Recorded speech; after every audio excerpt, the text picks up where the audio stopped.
Hello, my name's Olurotimi Osha. Today is March the 22nd, 2026, and this is March is Women's History Month, and of course we are uh, now going on into we're in the fourth week of the unfortunate U.S.-Israeli war against Iran. Today, what I want to do is, and today's a Sunday, so I was in church today, and something I want to do is tell the story of the book of Esther. Right, the book of Esther is in the Old Testament, and Esther, of course, was a queen. She was queen of Persia. She was the wife of the king of Persia, uh, King Ahasuerus. King Ahasuerus. Interestingly, King Ahasuerus is also known in history as Xerxes the First, King Xerxes the First of Persia. I've been doing videos discussing the Persian Empire of the Achaemenid Empire of the Persians, founded by Cyrus the Great. Cyrus the Great, remember, is in the Old Testament, is in Isaiah, is the only non-Hebrew referred to as a Messiah, an anointed one. He was Persian. He was a king of. Uh, he was king of Persia. By the way, the Persians referred to their kings as King of Kings, which is kind of interesting. The Achaemenids, even till the up to the Shahs, with the overthrow of the Shahs in 1979, the Shahs were known as Shah and Shah, that's King of Kings of Persia, right? Of Iran, because they had switched the name from Persia to Iran, nomenclature. Of course, again, I've done videos explaining that Persians and Persia and Iran is interchangeable. At least that's what um, the Shah, the last Shah of Iran, uh, Mohammad Reza Pahlavi, said. However, today I'm discussing the book of Esther, and I'm doing that because the book of Esther connects several important things. It connects the Bible, which I like to talk about. It connects the Persians, right? Because she was married, she was a queen of the king of Persia, and it can sort of connects uh, today. Today's Sunday, so I'm going to use that to discuss a bit of the Bible and history. Um, so Esther was Jewish. She was Hebrew. She was Jewish. I'm going to get into the story of Esther. And interestingly, the book of Esther is not a very large book. I did an earlier video discussing the Apocrypha, right? And um, in the Apocrypha, there are additional books, additional chapters, additions to the book of Esther, right? And I don't know if I mentioned Esdras, that there's a book of Esdras 1 and 2. Uh, Esdras is a Greek form of Ezra, right? There's a book of Ezra, so Esdras 1, Esdras 2, they're part of the Apocrypha. Apocrypha, that's not Esther. But in the Apocrypha, there are additions to the book of Esther. Now, interestingly, the book of Esther, right? If you do a study of the Bible, you'll be taught that the book of Esther does not once refer to God. It doesn't refer to God in the entire book at any time. It doesn't refer to God. But in any event, I'm going to break this video into two because I don't want to overburden it, right? There are a lot of details. The book of Esther is very interesting. She was an orphan, and this was the time of the Babylonian captivity. But the Persians um, had now conquered the Babylonians. Right, the Persians had conquered the Babylonians, um, and I guess some, some Jewish people were still um, in Persia in the lands. Well, I mean, let me put it this way. Persia, by the way, the Achaemenid Empire, it's in the Guinness Book of Records. They had sovereignty authority over the most proportion of the world's population. So they ruled over half the population of the world, up to half the population, almost 50%, around 49% of the population of the world during the height of the Achaemenid Empire. The population of the entire world was just about 110 million, and the subjects were about 54 million, right? So um, they ruled over, where the Jewish people lived. Cyrus the Great, who was the grandfather of Ahasuerus also is known as Xerxes. I'm going to be referring to him as Xerxes the First. So Cyrus the Great had freed the children of Israel and allowed them to return to their homeland and rebuild their temples. Now, he had a queen named Vashti, and she did something to offend him. He had thrown a party and he was drunk. And when he was drunk, he asked her to come, because she was very beautiful. So he wanted to sort of display or show her off to his guests. And she refused to come. So when she refused to come, it offended him. And his counselors, of course, thought it was an insult to the king. And of course, it was a very patriarchal time, misogynistic era. And of course, the advisors of the king, the nobles, they thought, well, the women are going to follow this example of the queen. Like, other women will now start disobeying or disrespecting their husbands because the queen had just disrespected the king, and other women are now going to start disrespecting their husbands as a result. So that's if you did any of the logical reasoning fallacies, like I did when I was studying for the LSAT, that's what's called a slippery slope fallacy, a slippery slope fallacy. So one thing happens, and then you all automatically conclude there's going to be this chain of events, and everything's going to, just there's going to be this domino effect. So that's the slippery slope fallacy. So in any event, the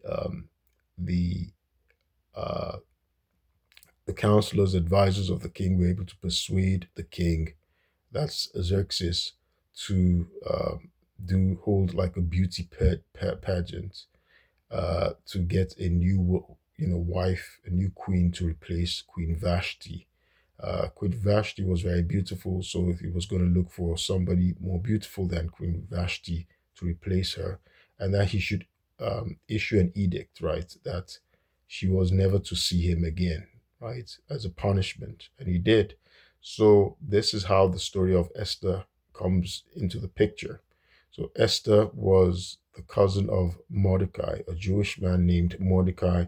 Esther was an orphan, and so Mordecai, her cousin, um, had basically become her adopted father, right? Treated her like she was his child. So Mordecai decided that, okay, that Esther had to participate in this pageant, but he gave her the instruction not to reveal that she was Jewish, right? That she was Hebrew. So of course, it was within the Persian Empire, and so she started preparations.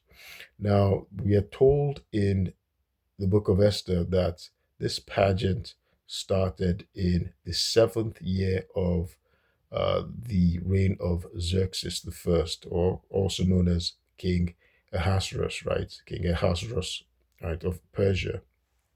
And his empire, you know, spread went from India to Ethiopia, right? Ethiopia is in Africa, all the way from India to Ethiopia. So he called this, but of course it extended further. So he called this beauty pageant in which he was going to get a new queen, and Mordecai's cousin Esther was going to participate and be prepared, be prepared to participate in the beauty pageant. Now, and again, very importantly, I want to link the Bible to historical events. So we're told this occurred in the seventh year of the reign of King Ahasuerus, right? So King Xerxes, or who's also Ahasuerus, as I said, I'm going to be referring to him as Xerxes. It's just easier for me to pronounce. King Xerxes, or first, he started reigning sometime in 486 BC. He was born 519 BC, right? He was a grandson of Cyrus the Great through his mother. He was a grandson of Cyrus the Great. And so his reign started around 486 BC. So 7 years into his reign, that would have been roughly 479 BC. So this is very, very important. So a year before that time, so why was he celebrating? He would have been celebrating, he was probably celebrating a victory he had just had. Um, in 480 BC, the Persians had defeated the Spartans. They defeated the Spartans at the Battle of Thermopylae, right? The Battle of Thermopylae in 480 BC. For those of us people who've seen the movie, 300, right, about the Spartans, how 300 Spartan soldiers led by the Spartan king, King Leonidas the First, how they fought millions of Persians, right? The Persians under King Xerxes the First. So you see, this is historical. It's in history. Historians like Herodotus recorded this. They recorded this in history.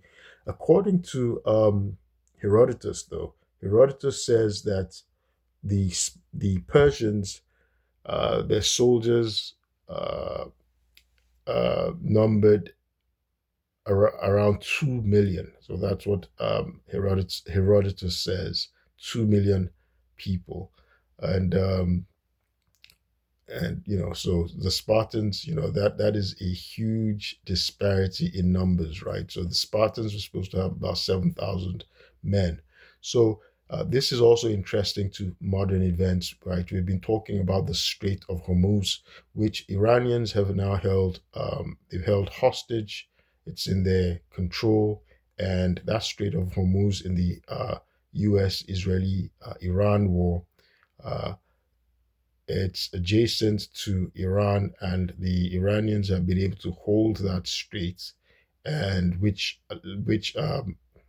uh, which controls roughly the passage of roughly 20% of the world's oil, crude oil, and other things as well. Majority of the fertilizers, ingredients, the urea that goes into fertilizer, food stuff, a lot of things pass through that. But importantly, oil, 20% of the world's oil, that's been held in this chokehold, this choke point, right? The Strait of Hormuz.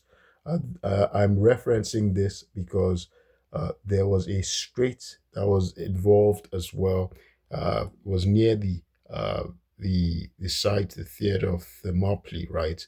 That was the Strait of Artemisium, right? The Strait of Artemisium. So how were 300 or 7,000 men able to withstand the 2 million that Herodotus claims? Well, if there's a choke point, if there's a choke point where all the soldiers have to come through, then it wouldn't matter, right? The superiority of numbers that the other side, barring them having access from airplanes, access from the skies, right? So back then they didn't have access from the skies. This was in 480 BC because they didn't have planes then, so they all had to come, by land or by sea through the strait, right? And that strait was a choke point. It was controlled by the Spartans. So the Spartans were able to withstand the siege of the Persians for about 3 days until they were betrayed by another Greek person who let the Persians know how they could bypass uh, that strait, how they could bypass the strait and attack the Greeks. Um, it's interesting that historically King Xerxes had asked uh, Leonidas, the king of the Spartans, to surrender his arms, right? To surrender, because this was what the Persians wanted. Again, the Persians ruled over half, the Achaemenid Empire ruled uh, about half of the world's population. And so they were trying to get the Greeks to surrender to them. The Greeks were very proud. And when Xerxes told King Leonidas of the Spartan to surrender his arms. Uh, Leonidas was supposed to have said, "Come and take them, come and take them." But unfortunately, the brave and proud Spartans, they were betrayed by a fellow Greek, and they were defeated at the Battle of Thermopylae, right? They were defeated at the Battle of Thermopylae. But that battle is also their their bravery, their courage is very significant because it went on to inspire the other Greek cities, right? There are several Greek city states. It was the Athenians and the Spartans that had been resisting the sovereignty, the authority of the Persians, but it inspired all the other Greek city states to rally and fight the Persians, even though they were outnumbered. And they eventually won the war against the Persians. They eventually won the war against the Persians. And we know about roughly 150 years after, under another Greek, Alexander the Great of Macedon, right? Around 330, from 334 to 330, he laid siege on the Persians, and he was able to defeat and conquer the Persians. This was about 150 years later. The Greeks and the Alexander the Great defeated the Achaemenid Empire, and he was able to one of his generals would found the Seleucid Empire of the Greeks, right, which was subsequently beaten by Parthians. Parthians fused with the Persians later on. So the Persians too were like the Romans; they would come back and they would keep fighting. So they later on would overthrow the Greeks. But anyway, back to the story of Xerxes. So we see how significant, the Book of Esther is. It's historical because the king that she would now marry, she would end up marrying Xerxes, of course. Xerxes is a very significant historical figure because he's the one who led the Persians to defeat the Spartans, the 300, at the very famous Battle of Thermopylae, right, in 480 BC. Now, I'm talking again, to 480 BC, uh, he defeated the Spartans, so he threw a feast, he threw a party 7 years into his reign. That was 479 BC. He threw a party, probably celebrating his defeat of the Greeks, his defeat, his conquest. He was celebrating, but his wife, Vashti, she disrespected him before his guests because she was very beautiful. He wanted to show her off, and he asked her to come and show herself off to his friends, but she refused, and so his counselors advised him uh, to uh, pass a law so he would never see her again. She would never appear before him again, and he would find a new queen, more beautiful than her, that would replace her, and that's how Esther comes into the picture. So um, Mordecai was a Jewish man, cousin of Esther. It advised Esther not to uh, disclose that she was Jewish. And Esther found favor with the eunuchs of the king, right? The eunuchs were the ones who would prepare the beauty contestants, right, who came from all over the king's provinces, right? And Esther found favor. Eventually, they Xerxes spent time with her. So he'd spend time with each of the beauty contestants. And it was virgins, by the way. They were virgins back then. was virgins that were in the pageant for the, and the winner would marry the king. So by the time he interacted with Esther, he found Esther to be the most pleasing, and he would marry Esther. So that's how Esther, the Jewish virgin, would go on to marry the king of Persia, Xerxes the First, the same Xerxes who fought the Spartans, who had defeated the Spartans at the Battle of Thermopylae in 480 BC, 480 BC. Xerxes, again, was the grandson of Cyrus the Great, the same one who had freed the Jewish people from the Babylonian captivity, is the same one who was called the Messiah, the Anointed One, the only non-Hebrew who's called that in the Bible. We see that in the book of Isaiah. We see how history connects. Very important. I'm going to stop this video here, and I'll continue the discussion on the about the book of Esther, how significant it is. Esther would go on to say the bravest words in the Bible, right? If I die, I die, right? It was a woman who said the bravest words in the Bible. They were spoken by Esther, because we would find later on, and when I do the second version of this video, we would find that there was a counselor of the king named Haman who planned a genocide of the Jews. He planned a genocide of the Jews, but this was thwarted. It was thwarted through, the clever maneuvering of Esther, right?